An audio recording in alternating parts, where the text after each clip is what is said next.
Hello and welcome to episode 7 of Green Schemes and Mindful Dreams.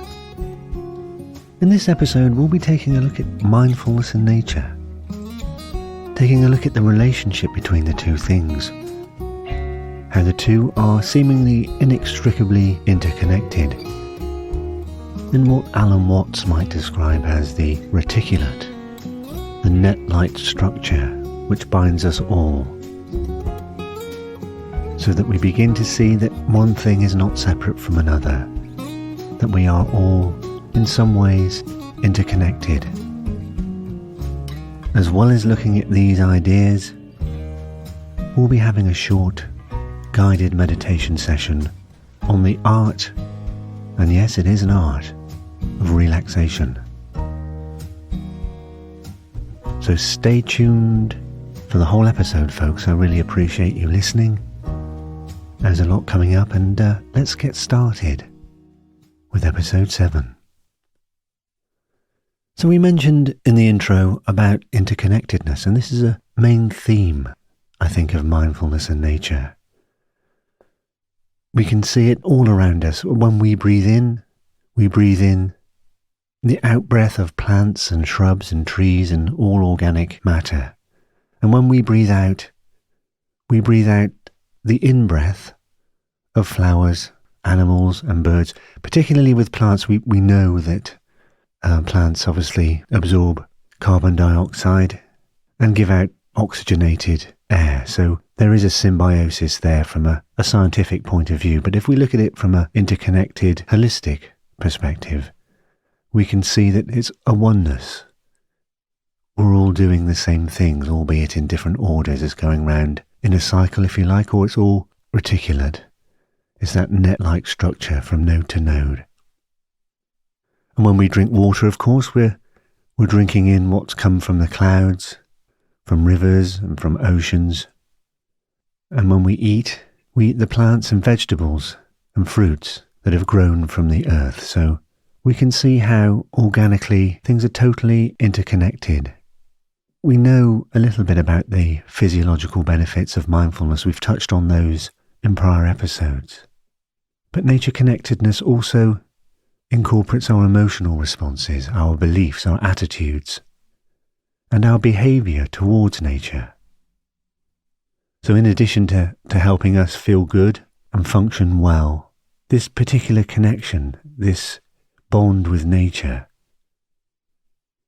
helps us to lower our anxiety, gives us a greater vigour, greater energy, a meaningfulness, and most importantly, probably, a happiness and creativity.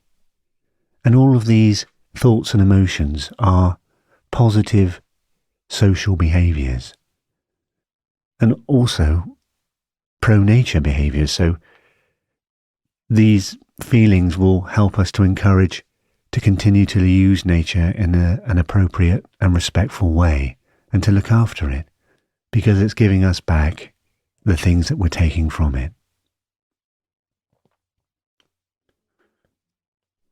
We know about the benefits of nature and mindfulness on our organs, our bodily functions, our heart rate and things like that. That's been well documented. There's two main functions, two main things I feel that nature gives us are probably joy and calm, really, peacefulness. When we smell a flower, or when we smell a hay meadow or fresh cut grass, or we go and touch a tree, the sometimes derogatory term, tree hugger, but that sense of texture of the bark of the tree, the size of the tree, the age of the tree, give us an absolute sense of not just awe at something being around and living for so long, but also a sense of peace and calm and pleasure, a reassurance, if you like. And these tactile elements and olfactory or smelling elements are shown to be beneficial to our physical health. We've all seen these experiments where a scientist will have a student in a room and will show them, for instance, various pictures, some of them not so pleasant, some of them pleasant. Invariably, pictures of nature, of the ocean, for instance, bring about positive physiological responses. The endorphins in the brain change, our heart rate differs, usually it begins to slow, we begin to relax, and these are all similar to our experiences with nature. Nature can do this for us.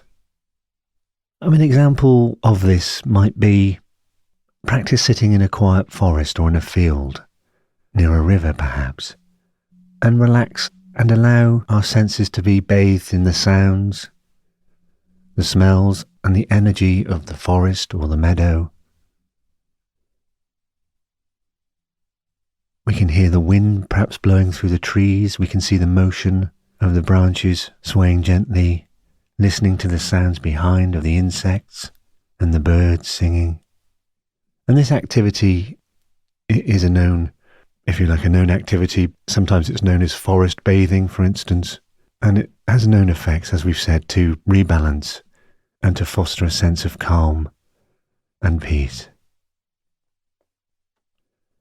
But it's not just about sitting there. It's not just about sitting there and sort of passively letting things happen to us in our mindful state. The active mind has a deeper awareness for meaning and connection. And it can relate to the signs of beauty and textures and discovery.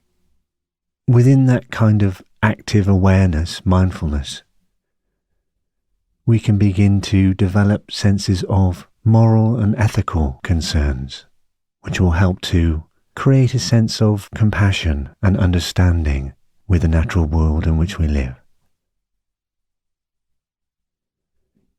It's a bit like a wave on an ocean.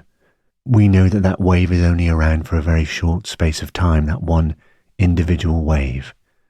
But we also know it's inseparable from, and all part of the nature of, the actual ocean or the sea itself. It's an individual instance within a greater whole. And one of the most important things I think that nature teaches us within mindfulness is the idea of acceptance and impermanence. We know just from watching the seasons change that things die. Leaves fall off of trees, trees die back. Animals and individuals and humans and all organic matter dies.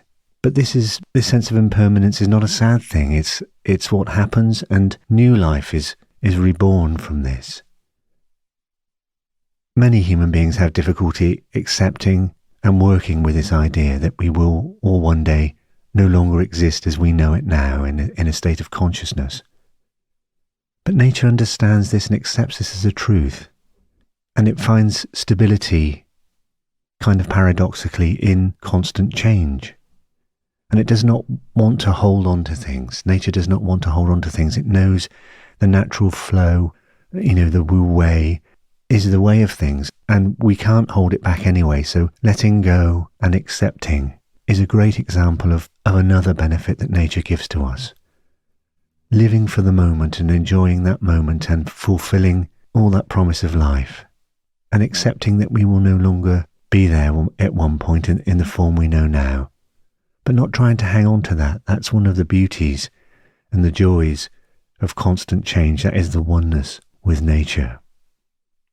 Again, the wave analogy absorbs again back into the ocean. It's one wave and it becomes part of the whole again. Once it's done its nadir to zenith thing, once it's done its peak, it relinquishes again and goes back into the whole of the ocean. The wave doesn't become attached to anything like we become attached to money and careers and reputations and possessions and all of those things. The wave knows, in a way, although it's not conscious, it knows that the impermanence is part of its existence, and that becoming attached in any way would only be futile. A, it can't be done, and B, it would only lead to, from a human point of view, to anxiety and suffering.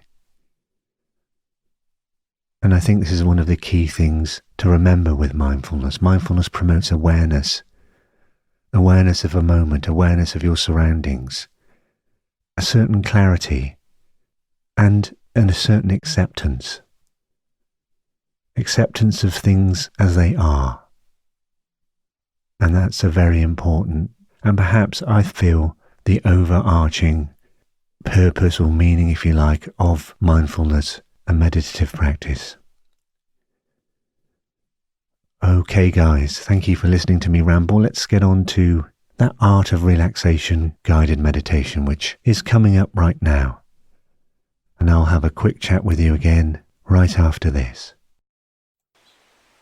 Welcome.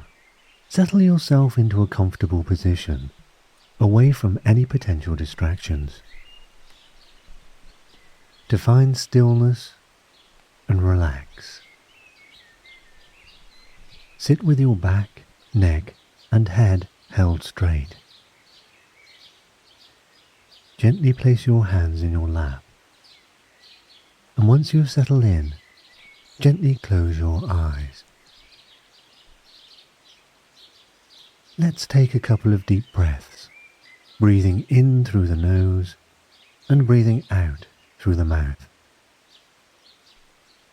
Breathing in, expanding the belly, and breathing out, allowing the belly to relax, allowing the body to soften. And one more time, breathing in, feeling the whole body lift upwards, and breathing out, gently and slowly, feeling the body grounding. And now, just notice your body sitting. Notice whatever you're sitting on. Notice your posture. Just gently opening up your awareness to whatever you experience in this moment. Feeling any physical sensations that stand out to you. Welcoming this experience of just resting, however it is.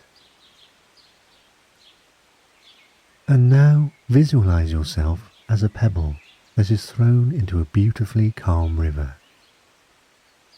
The pebble sinks into the water below, effortlessly. You are detached from the outside world, from anything that may cause you stress, from absolutely everything.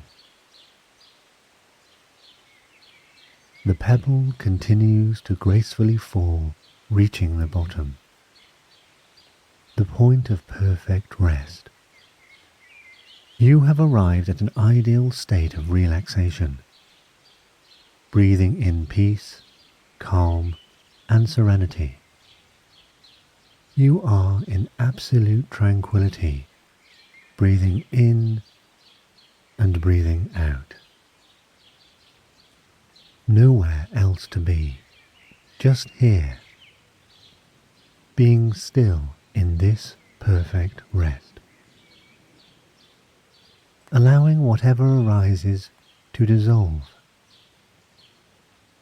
Resting in the awareness itself before returning to the sensations of the breath. Holding on to nothing at all.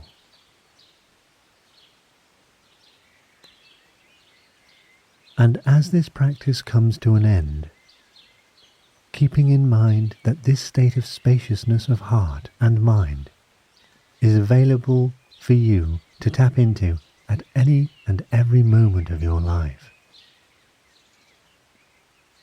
Slowly bring yourself back to the room, returning to wakefulness, beginning to move your body, and when you are ready, open your eyes.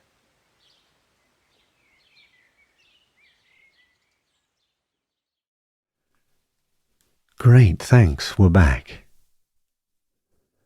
Well, I hope you enjoyed that. That was a very short guided meditation, but it just goes to show, I think, what you can achieve in a short space of time if you settle yourself and draw on your mindfulness and your awareness, you can relax in potentially most situations.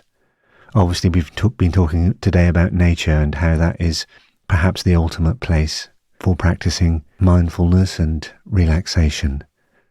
But it can be achieved with the right set of attitudes and the right approach in almost any environment. So let's look after nature. I don't want to be too preachy here or too moralistic, but we need to have that mutual respect for nature that nature gives to us. What nature gives us really is indifference, acceptance. We are part of it. We are inextricable from it. We are part of the net that is life on this planet. And we need to maintain and nurture that process. So thanks for listening. Please like or subscribe if you've enjoyed this or indeed any of the other episodes so far. I much appreciate you guys listening. And I will see you again in the next episode. And remember, don't forget to breathe. You've got this.